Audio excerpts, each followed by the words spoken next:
Okay, I hope you're doing well out there. Welcome to my channel, Dr. Nick Analyzes. I'm a psychologist. I try to analyze different types of media from a mental health perspective. Today, I am going to analyze a song called Mansion by an artist called NF. Now, to be totally honest about this, one, I've never heard of this song before, and two, I've never really heard of NF before. From my past, what I've done is I came across an artist called Ren, and I've made a bunch of videos about Ren and his music because I think they're so powerful when it comes to mental health. Now, a few of the comments on some of those videos mentioned NF, but I never really looked this person up. I don't know if NF is a boy or a girl. But recently I had someone say, look, there's a song, it's called Mansion, you should look it up and you should watch the version of it with the lyrics. And so that's what I'm going to do. I'm going to react to, for the first time, this song. I do not know what to expect. Let's go for it. Insidious is blind inception. What's reality with all these questions? Feels like I missed my alarm and slept in. Broken legs, but I chase perfection.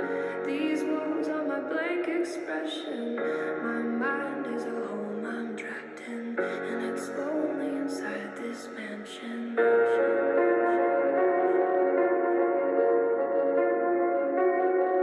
My mind is a house with walls, covered in lyrics, they're all over the place. The songs in the mirrors, written all over the floors, all over the chairs, and you get the uncut version of life when I go downstairs. I swear I write when I'm in a bad place and need to release, and let out the version of NF you don't want to see. I put holes in the walls with both of my fists till they bleed. You might get a glimpse of how I cope with all this anger in me. Physically abused, now that's the room that I don't want to be in. That picture ain't blurry at all, I just don't want to see it. These walls ain't blank, I just think I don't want to see them. But why not? I'm in here, so I might as well read them. I gotta thank you for this anger that I carry around. I wish I could take a match and burn this whole room to the ground. Matter of fact, I think I'ma burn this room right now. Somehow this memory for some reason just won't go down. Put me in the corner so you can see the fear in my eyes. Then took me downstairs and beat me till I screamed and I cried. Congratulations, you'll always have a room in my mind, but I'ma keep the door shut and lock the lyrics inside. Ho ho ho ho ho ho. Ho.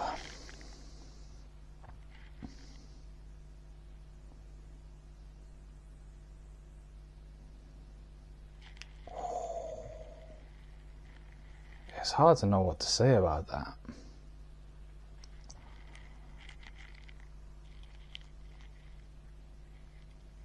Okay, a few things. Right, first of all, the words that are being used, they're so vivid. Like this metaphor, right, of a mansion in your mind. You know, walls with lyrics written all over them. The words that are used to describe that really easily make a visual for me. Do you know what I mean? I think that's the hallmark of a good writer or a good storyteller, is when they're telling you the story, you're in the story. You can see it. You can visualize what this is. And so that was the first thing that jumped out at me when the rapping started. And then it became like, I'm thinking, okay, so he's writing all over the place. And I'm thinking, right, is this a catharsis? Do you know what I mean? As in, like, you know, when we get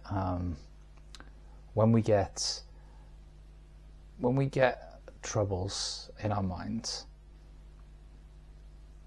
we probably don't want to just let them stew inside us. This is how I did my PhD, actually. So I went to a secretary in the School of Psychology at Swansea University and said, I don't think people talk about their problems enough, so I'd like to write a dissertation about it. That's how I came across ACT, the therapy that I research. And so to begin with, I'm thinking, okay, this person has got a creative outlet. They've got a way of getting this stuff out of them. I think people can find that release in various ways. It could be through a therapist, it could be through a friend, you know, it could be through music, through poetry, various ways in which you can sort of breathe that stuff out. Not because that's going to get rid of it, just because it's easier to look at and interact with when it's out in the open. So that's what I was thinking to begin with. I was thinking, okay, this person is using this music and these lyrics as a way to, almost like a therapeutic tool. And then there's that part where he talks about physical abuse. I know nothing about this person, but there's no way that didn't happen based on what was written there.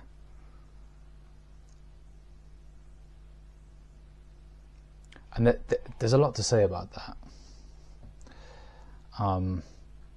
First of all, the most important thing to say is, if you look at any of the research on attachment theory, it shows unequivocally that our caregivers, as we grow up, they play a hugely important role in what happens for us in the rest of our life.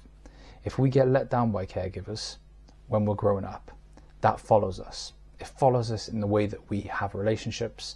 It follows us in our mental health. It follows us in our feelings of self-worth and what jobs we go for. Like, people that come from histories of abuse, statistically, tend not to do so well relative to people that haven't come from histories of abuse. Now, of course, there are people that like use those histories for good in some way, but they never go away, those histories. So even NF, who I assume is like a famous person, who's doing well and probably doing good in the world given the vulnerability shown in these lyrics, like, that stuff's not just going to go away. He's not just, you know, those scars, they stay with him. Those experiences, they stay with him, and that will manifest in his life in many different ways. And so that's a hard thing. It's a hard thing to hear that and read that. And then he said like something like, "You've got a house in my mansion." So he's almost accepting of that. Do you know what I mean? Like, as in, I can't get rid of you.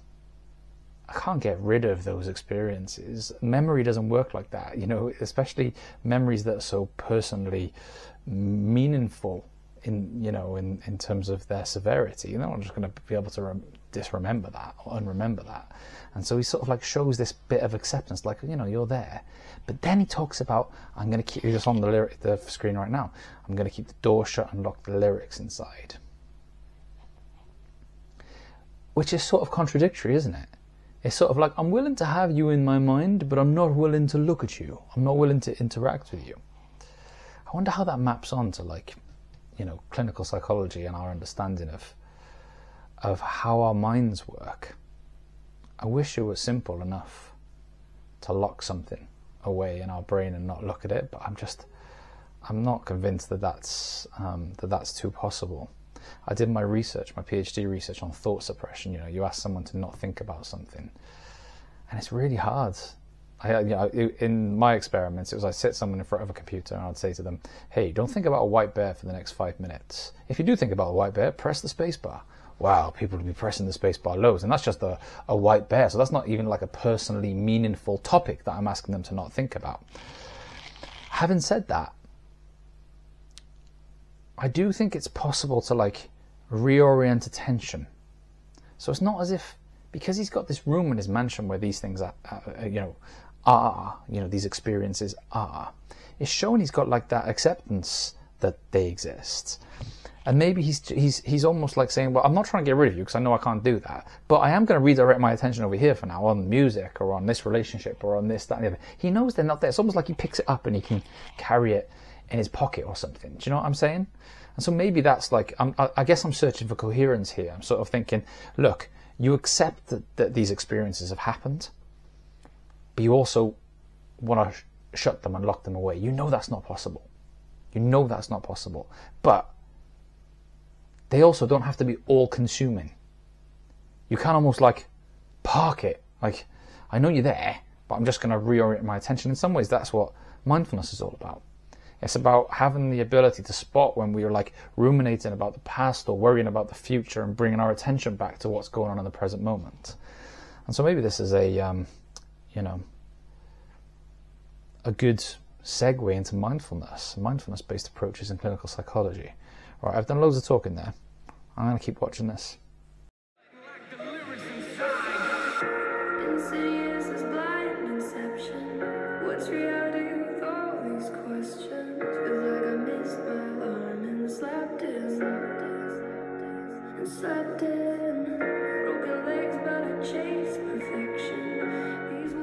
So I'm listening to the chorus and I'm trying to figure out what the meaning is of the lyrics. To be honest with you, some of them I'm thinking, I don't know what you mean by now, but I'm sure in the comments, I don't know how old this song is, people will be able to fill me in. But the idea of broken legs, but I chase perfection. Oh, that's a good one, that one. You know, it shows awareness of the fact that, like, well, two things. First of all, the NF isn't broken. Do you know what I mean? Like, we all have experiences that affect us in some way, and some experiences are really bad. He's not a broken person. He's a person with experiences that aren't particularly great. But those experiences might impact his ability to do stuff. And so, like, how can you chase perfection when you're coming from such a place of hurt? Do you know what I mean? It's hard to have perfection. But then again, the other thing that saying might be pointing to is the idea that when people feel broken, they chase perfection as a way to feel worthy. I do this myself, to be honest with you, sometimes. Do you know what I mean? Sometimes I think, like, what's my drive here? Why have I got a YouTube channel? Why am I writing books and doing all these bits and bobs? So, like, is it just like a relentless pursuit of feeling worthy? Is it genuinely about contribution, or is it I just need to feel worthy? I'm not sure what the answer is to that myself, but that could be going on here with that line as well, you know, broken legs, in the pursuit of, and yet still pursuing perfection. Maybe perfection is his way of feeling whole, you know, feeling worthy as a human being.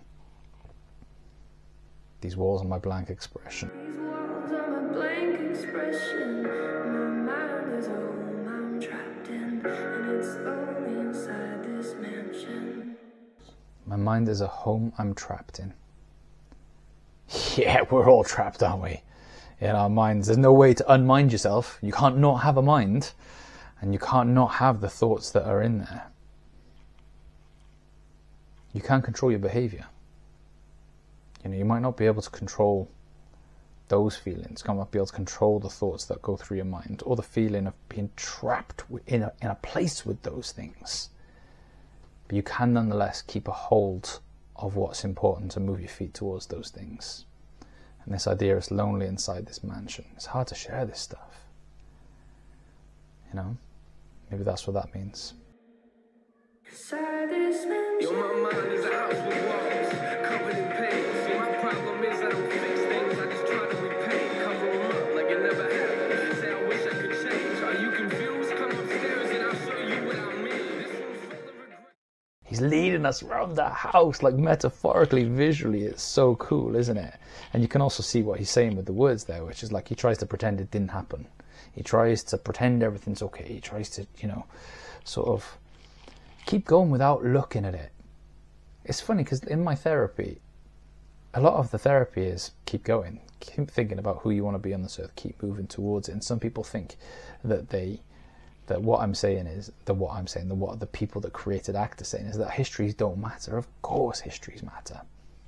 Of course it's important to explore and have an understanding and look at the things that are causing our anxiety and our pain, because otherwise we are just painting over cracks. I think once we look at those things rather than run away from them, and I think that's what this song is, he's looking at these things. Once you look at those things, it becomes easier to see the sort of person we want to be and the sort of life that we want to live. Oh, this room's full of regrets, just keeps getting fuller, it seems. I wonder if that is like how the abuse is playing out. Do you know what I mean? Missed opportunities. One's mind saying you're too broken to take this opportunity.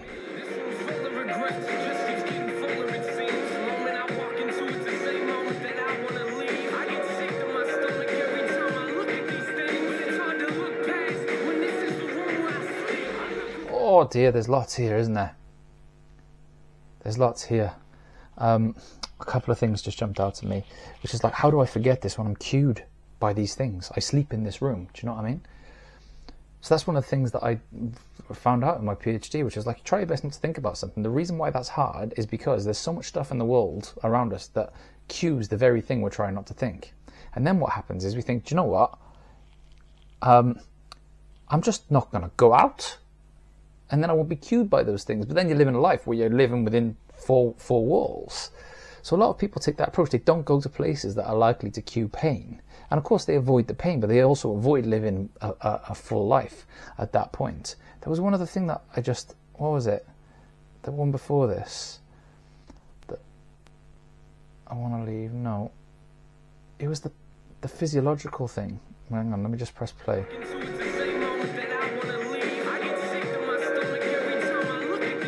That's one. Yeah, there's almost like it's funny how this happens, how places can trigger not just thoughts and feelings but physiological symptoms. Do you know what I mean? This is a hallmark of a PTSD type thing, which is probably, you know, one of the diagnoses that the NF would get here. I hate diagnoses, by the way. I hate diagnoses. They smell of broken people. The NF isn't broken. He went through some shit and now he's suffering as a result of it. Normal. Do you know what I mean? Normal.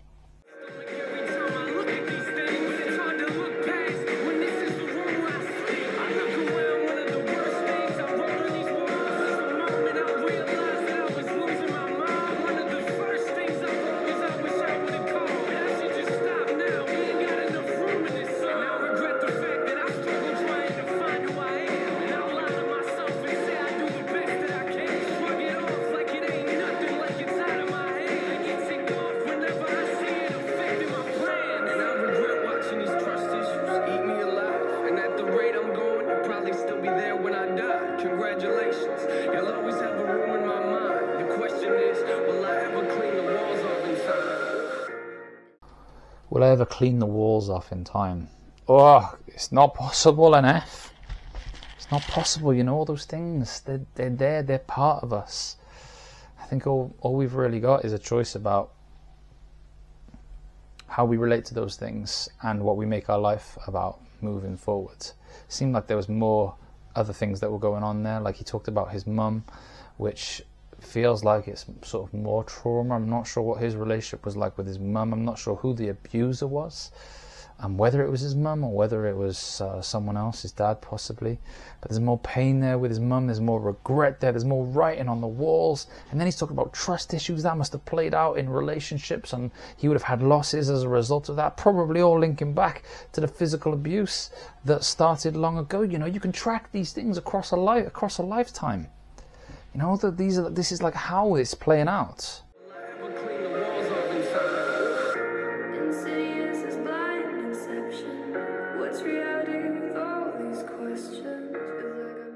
What's reality with all these questions? I've been thinking about that one. What's reality with all these questions? It's almost like the eyes that you see the world through change as a result of your experiences, which makes you question, are my eyes telling me the truth about what's happening in the world?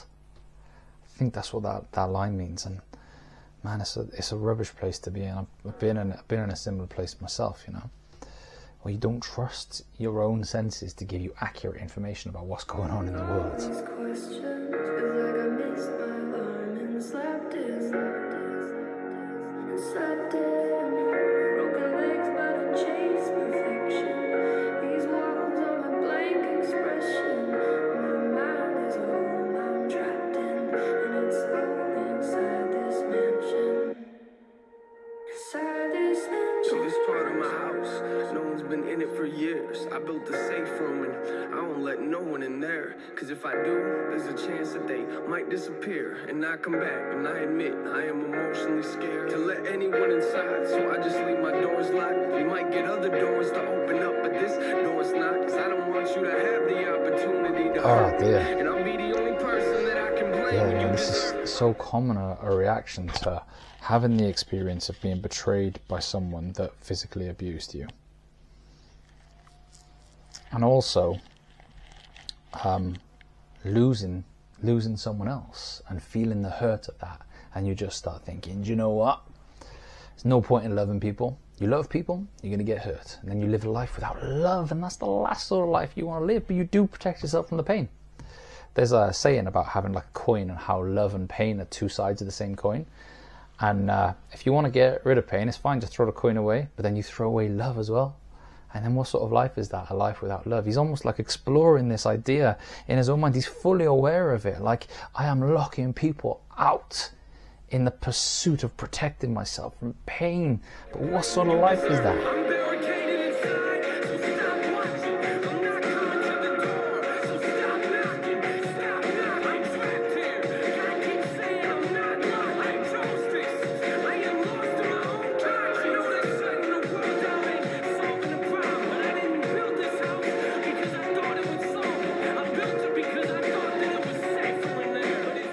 Oh, safer. Safety. Like, if you've been abused in the past and there's one thing that you want, is safety. The problem is you feel you can't get it from people. Like, you can feel the anger here, the sense of like loss that he has, you know, from this, and the sense that he knows exactly what he's doing by shutting people out. You know, it's tragic. It's tragic. I wonder whether this song sort of like getting it out there, do you know what I mean? And looking at it has helped him in his relationships. I wonder.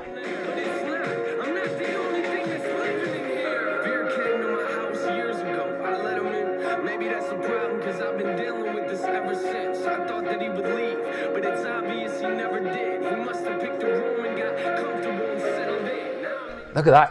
He's embodied fear. He's made fear into a character. It's a wicked thing to do. It's what people do in therapy or something. Like, give your fear a name. What's it look like? How big is it? What are fear's hands like? Interact with fear. Except what he's saying is that, look, fear came into my life and has basically settled down. You know? Now, that's not necessarily a problem, right? There's no magic wand for getting rid of fear. Like, if you're about to go for a job interview or whatnot and you feel fear, I haven't got a magic wand that's going to go, hey, let me take that fear away for you. But it feels as though the fear might have stopped him from doing things, from committing to people, from chasing dreams, from doing all that sort of thing. I think those are the regrets that he's talking about. So like, the pain here isn't just the pain of the physical abuse or the loss of the mum. It's the pain of the missed opportunities that have happened more or less ever since.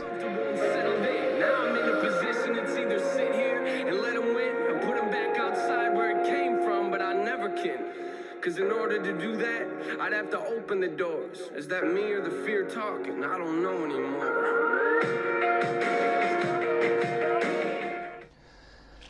Man's deep, you know. It's touched on so many prevalent themes from the world of clinical psychology there. I hope the video's been useful for you. I'll definitely watch more of his stuff if he's rapping with that level of depth, but also authenticity, vulnerability. I can see why people that have been watching Ren pointed me towards this, because you get that same feel that this is real. This is about the message as much as it is about the music. Really meaningful stuff. Hope you've taken something from it, and I'll see you next time.